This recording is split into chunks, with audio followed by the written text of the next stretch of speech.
Joining me now is the White House National Economic Director, Kevin Hassett. Kevin, how many countries are making trade offers now, and how close are they to the finish line, to actually doing the deal?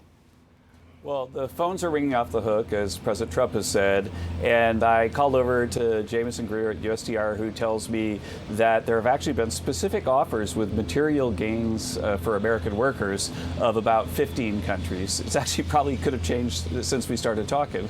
And so the bottom line is that the president's approach to hit people with a hard opening offer and then to wind it back if they're showing that they're really going to do things that are better for American workers is working like as good as it could possibly be hoped for, and that's why markets are celebrating. The other thing that we're celebrating in the White House today is the inflation number.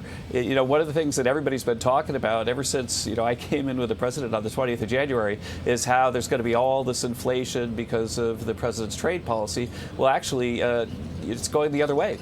We had a decline in the price level, a reduction in inflation, and the reason is mostly a lot of it is global energy, and the global energy reduction is something that's clearly part of our drill baby drill policy, because what happens, right, is if you have a well now and you think that we're going to be drilling like crazy next year, then prices next year are going to be lower, so you sell more today.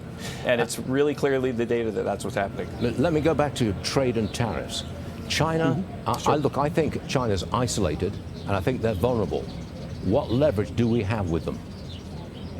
Oh, well, I mean, there's enormous amount of leverage with China right now. If you think about the massive trade deficit that we have with them, then with the tariffs that we're imposing, then what's happening now is that there are container ships filled with products that were made in China that are sitting in some port over in the Pacific wondering what they're going to do. And meanwhile, while those ships are stuck because of the tariffs, then the Chinese factories are going to have to shut down.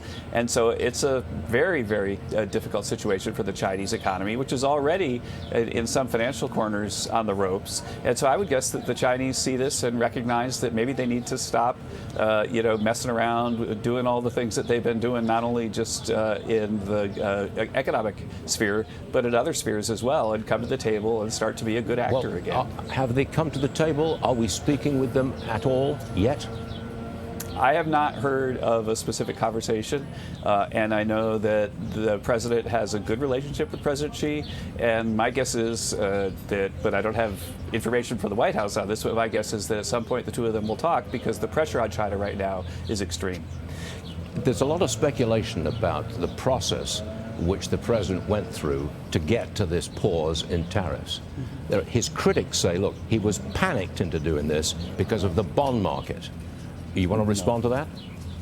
Absolutely, he wasn't panicked. The process is that the president's top trade advisors, that's Lutnick and J.D. Vance and Scott Bessent and Peter Navarro and myself, that we worked for weeks every day coming up with options for the president about how he was going to land this plane on getting tariffs to reward American workers and stop the bad acting of foreign countries. And we had many options available to him at all time. And when we started to see all the deals coming in, then we were starting to have conversations about, well, now that we've got the deals, how should we go to the next phase? Which deals should we announce first, or so on? And then I think right at the very end of the decision yesterday around 1 o'clock, the president, who was being advised at the time by two of the best financial geniuses on earth, Howard Lutnick and Scott Bessent, said, let's just go to the next step now, because it'll make everybody understand that we've been really, really truthful all along about our objective of having negotiations that are better for American workers. And so let's just make it absolutely 100% clear that that's our intent. If people are unsure about that, that's wrong, and it's a good time to clarify that. Let me change the subject. The president just posted on Truth Social, and I'm quoting, "Great news, the big beautiful bill is coming along really well. Republicans are working together nicely. Biggest tax cuts in USA history, getting close." Okay.